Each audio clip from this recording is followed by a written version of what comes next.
and that statute of limitations for defamation in California is 1 year. All right, so our next slide explains what was done with that amendment in 2016. As you can see, this is right from the Legislative Digest. It was the legislature's intent to cover weekly and online publications. There was a case that said it didn't apply to blogs, and so this was to overrule that case.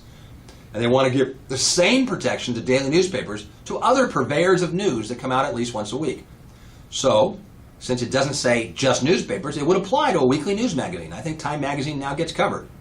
It would apply to publications that come out once a week, whereas before there was an argument that a newspaper had to come out more often. It's designed to protect people who are in the immediate dissemination of news who might get it wrong and give them a chance to put an eraser on the pencil and fix it. Look at our last bullet point. It is not intended to apply to casual postings on social networking sites, chat rooms, electronic bulletin boards, discussion groups, etc. In other words, it's supposed to be to the purveyors of news. This is going to get tricky. The statute needs some analysis, won't it? Because sometimes people will seem like they're doing some news activities on a more than a weekly basis. If they come out in a non-periodical way, once a week here, once every month here, not going to be covered. No. So let's do a case study. Let's do our next one. Let's work it out. So the National Enquirer published an article, and it says, which comes out once a week, by the way. I'm sure you don't read it. If you may glance at it in the supermarket, but there it is. George Clooney was drinking with his friends. Clooney was eating with friends at a swanky restaurant. The article reports, was imbibing at a highly unusual pace, more than the famed actor does, even with his friends at Lake Como. All right. So we have a demand for retraction. Clooney says, I wasn't drinking to excess. It's totally false. Let us suppose he sends that demand for retraction within 20 days. And here's what the National Enquirer publishes in our hypothetical case. Under the press of a deadline, this newspaper recently published a story about George Clooney's visit to Beverly Hills restaurant. The paper has no information that he was drinking to excess that evening and regrets any implication to the contrary. Now, I'm not sure this is the best retraction in the world because A, it says clarification, not correction or retraction. B, it doesn't specifically pull out the stinger. It says we don't have any information to that effect. Maybe it's true, but nevertheless, let's assume for our discussion purpose that it's a full and fair retraction. They publish it in substantially conspicuous location.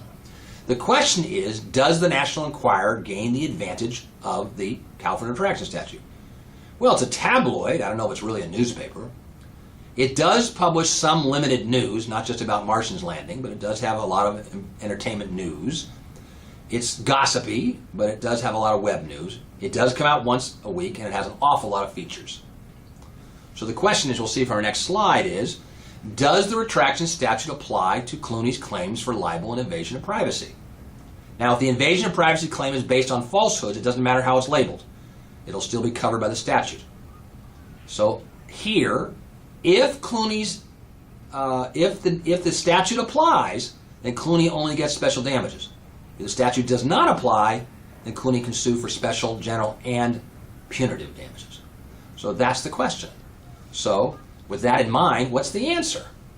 Well, I think the answer used to be that the National Enquirer was not a newspaper. Was not a newspaper. In other words, courts had held, in a case involving Carol Burnett, courts had held that the National Enquirer was not publishing news while it's new. It came out once a week, and it was really not a newspaper. I think in light of the new statute, there's an excellent argument that even the National Enquirer is now a weekly news publication because it has news. You can still argue it's not really a newspaper. It doesn't print news on a weekly basis. But I think there's an excellent argument that Clooney is going to be limited to special damages. All right. With that in mind, as we're coming near our end of our hour together, let's do a self-check. True or false? The California Corrections Statute applies to the Huffington Post. Do you hear the music? Like all of our questions today, they are answered by something we've just learned. Isn't that lovely? That's not always the case for examinations. The answer is true. The Huffington Post comes out daily. It clearly publishes news, and therefore the California Corrections Statute applies to it. I say compare the Burnett case because at least under the old statute, cases that held the National Enquirer was not a newspaper. I'm not sure those holdings still hold true, but you could read the Burnett case. There's another case involving Gary Condit to the same effect. Let's do a true or false. True or false? If a potential plaintiff gives notice to a newspaper who then tells the publisher of a demanded correction, that is substantial compliance with the statute. Do you hear the music?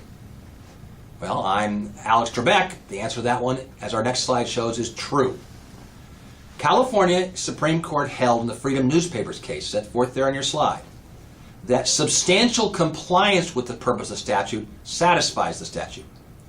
So while the statute generally requires that you send in writing a demand for correction to the publisher itself or the broadcaster itself, it held that if you give a written request of a retraction to the reporter himself or herself, and it's reasonably foreseeable they will give a copy, as they did here, to the publisher themselves, the statute is substantially complied with. That's no way to run an airline.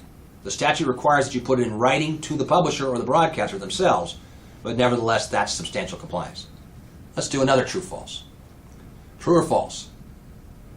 If the libel is written in a letter to the editor, the correction statute will still applies to and benefits the letter writer. I've got the case cite that if you want to read ahead and figure it out before you answer it. Dumb, dumb, dumb, dumb, dumb, dumb, dumb. Smart, smart, smart, smart, smart. Let's go to the answer. That's false.